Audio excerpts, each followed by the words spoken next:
Mutual funds पता है सबको क्या है? कितनों ने ऑलरेडी इन्वेस्ट किया हुआ है म्यूचुअल फंड्स में? बहुत कम लोगों ने। क्यों नहीं किया हमने इन्वेस्ट? पता ही नहीं सर। नंबर 1 करेक्ट इन्फॉर्मेशन नहीं है। नंबर 2 हम डरते हैं, हमें लगता है म्यूचुअल फंड भी कोई स्कीम है कि पैसा इकट्ठा किया और कल को अगर भाग गए या बंद हो गया तो पता नहीं क्या होगा। ये पैसा आपका 100% सेफ है because it is regulated by SEBI. तो यहां पे डरने की जरूरत नहीं है कि मेरा पैसा चला जाएगा। कहते हैं SIP is an excellent option. SIP का मतलब होता है कि आपने अपना एक अमाउंट फिक्स कर लिया, हर महीने का इतना अमाउंट तो एसआईपी में देना ही देना है म्यूचुअल फंड में। अब म्यूचुअल फंड कैसे चूज करें? हजारों म्यूचुअल फंड है। लार्ज कैप इक्विटी फंड को पकड़ो। वो भी कुछ वेबसाइट्स है जैसे मनी कंट्रोल है, वैल्यू रिसर्च है, वहां पर जाकर के देखो उन फंड्स की रेटिंग कम से कम 4 से 5 स्टार होनी चाहिए। कोई ऐसा फंड है उसकी 1 या 2 स्टार की रेटिंग है, मत करो उसमें। बल्कि ऐसा फंड होना चाहिए जो हर वेबसाइट पे 4 या 5 स्टार की रेटिंग हो। अब आपने क्या किया कि हर महीने का अपना एक अमाउंट फिक्स कर लिया। दैट कुड बी एनीथिंग, 1000 रुपए, 2000 रुपए, 3000 रुपए, 4000, 5000, what ever that amount is. SIP के थ्रू ऑटोमेटिकली इतना अमाउंट आपके अकाउंट से डेबिट होता चला जाएगा over a period of next 10 years, 20 years, 30 years. अभी स्मार्ट इन्वेस्टमेंट क्यों है? एक तरफ से मैं इंश्योरेंस के लिए मना कर रहा था, इसके लिए स्मार्ट क्यों है? क्योंकि यहां पे आपका पैसा नहीं कट रहा है। जो पैसा आप लगा रहे हो पूरा का पूरा इन्वेस्ट हो रहा है। इसमें भी 2 ऑप्शन है, एक आप ब्रोकर के थ्रू जा सकते हो, एक है डायरेक्ट जा सकते हो। तो वहां पे आपका 1% और बच जाएगा।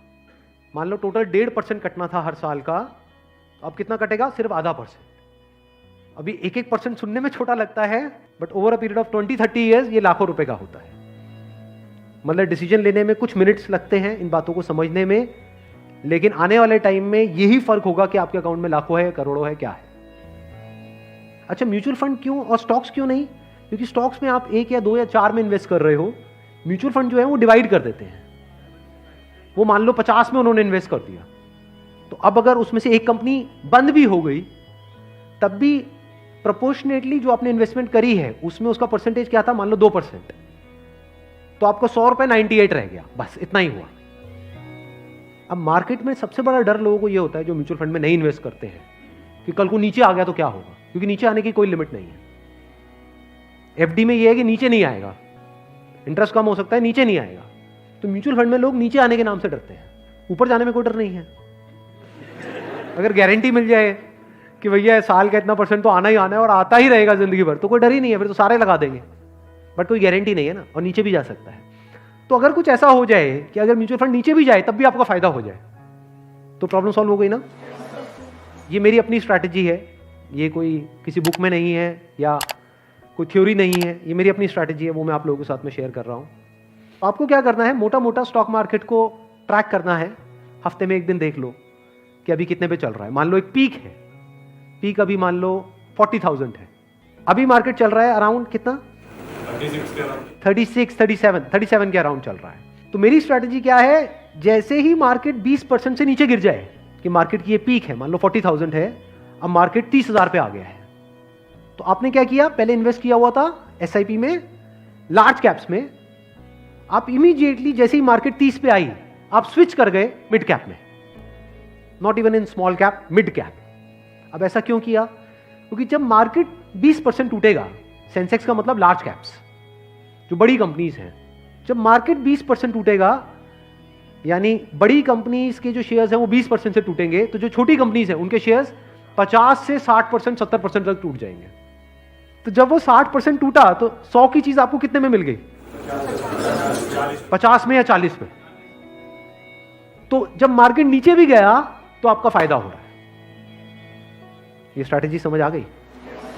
वापस से जैसे ही मार्केट जो भी लास्ट उसकी पीक थी, मान लो 40,000, उससे 20% ऊपर गया, तो मिड कैप से आप स्विच कर गए वापस से लार्ज कैप में। ये स्ट्रैटेजी जो है ये मैंने सीखी है वॉरेन बफे से।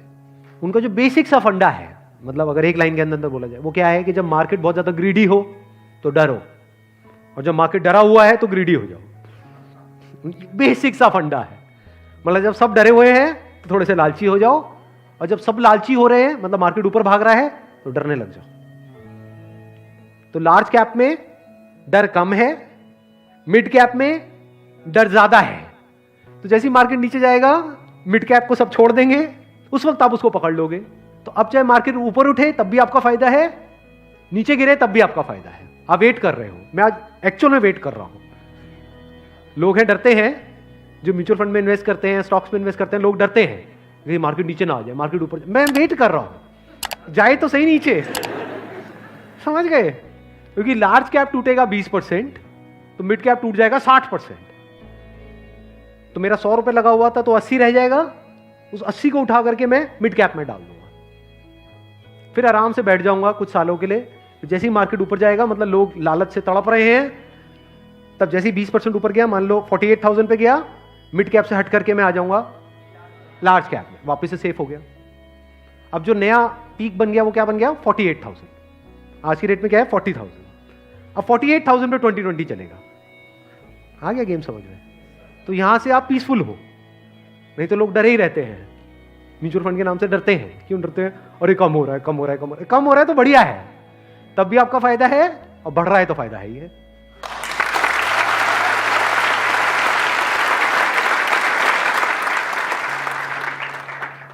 समझ गए? ये बेसिक सा फंडा है, हमेशा याद रखना। मतलब मासिस की जो साइकी है उससे आप कुछ अलग करोगे तभी आपके साथ कुछ अलग होगा, नहीं तो पूरी मार्केट रो रही होगी, आप भी बैठ करके रो रहे होंगे। अरे टूट गया, टूट गया, टूट गया, टूट गया, अरे गिर गया, गिर गया, गिर गया, गिर गया, मैं बर्बाद हो गया, मैं बर्बाद। बर्बादी में भी आपका जश्न होगा अगर इस तरह से आप समझ पा रहे हो तो।